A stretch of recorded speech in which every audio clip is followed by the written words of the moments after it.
Let me start by thanking Briggs Gomba for organizing this and bringing us all together. Obviously, he's a man of many parts.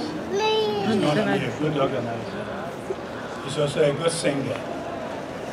I think he did quite well earlier on singing.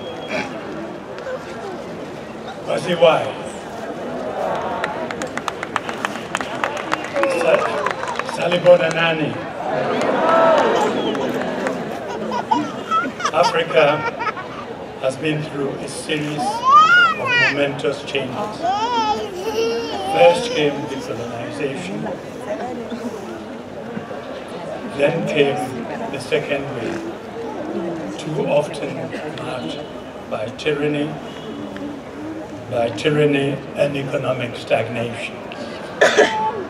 I believe that a new wave is now in prospect for Africa, the third wave.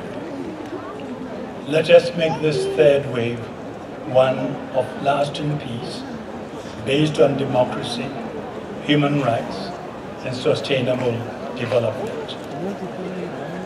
These words may be familiar to some of you, because I uttered them here in Harare in 1997, right here in Harare. I had come to address the annual Assembly of Heads of States of the then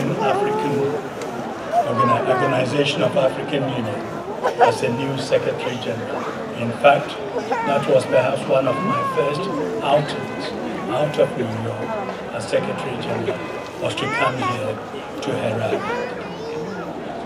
Zimbabwe was then and remains a very special country, close to my heart. After all, I am an in-law.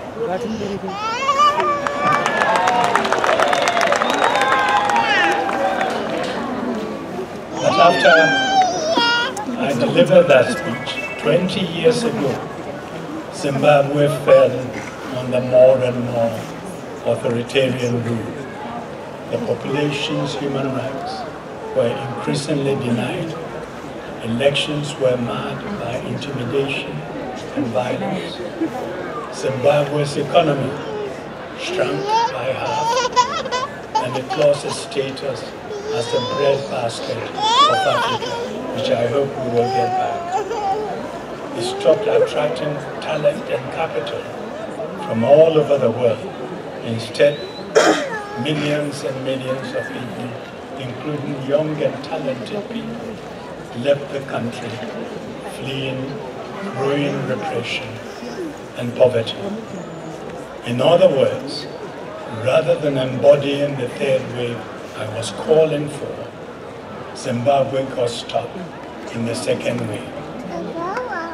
Your Citizens Manifesto is testimony to the fact that the aspirations of the third wave, even though they remain unmet, are as strong as ever. The fact that we can hold this event just 10 days before the first round of elections, the fact that the opposition has generally been able to campaign freely across the country, the fact that for the first time in many years, international observers as well as the elders have been invited to come. All these are signs that from Limpopo to the Zambezi, a new spirit of freedom is in the air. To his credit, the President has promised fair, free and peaceful elections. Let's take him at his word and push ahead. Make the most of this opportunity, even if the conditions are not ideal and may fall short.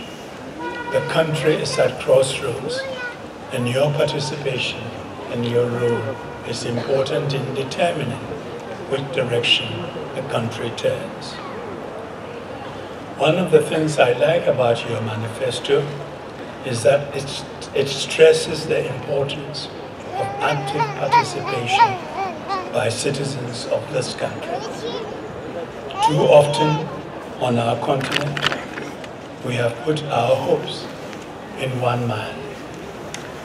It has seldom been a woman, as you all know. But no man, no single man, single-handedly can turn a country around. And giving one man too much power is a recipe for disaster, as both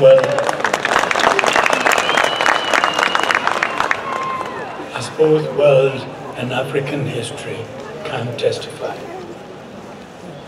Rebuilding Zimbabwe would be the work of the nation.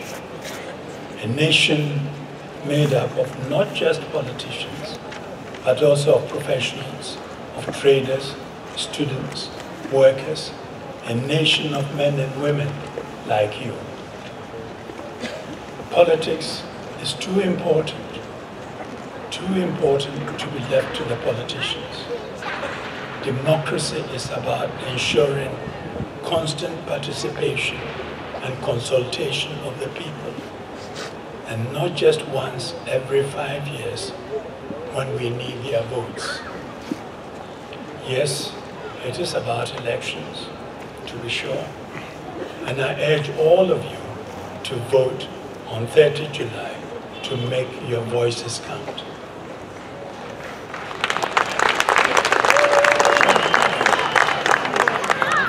You cannot sit home and refuse to vote and then complain after the elections. You have power. You have power as individuals, as communities, as civil society to push for change. Use that power.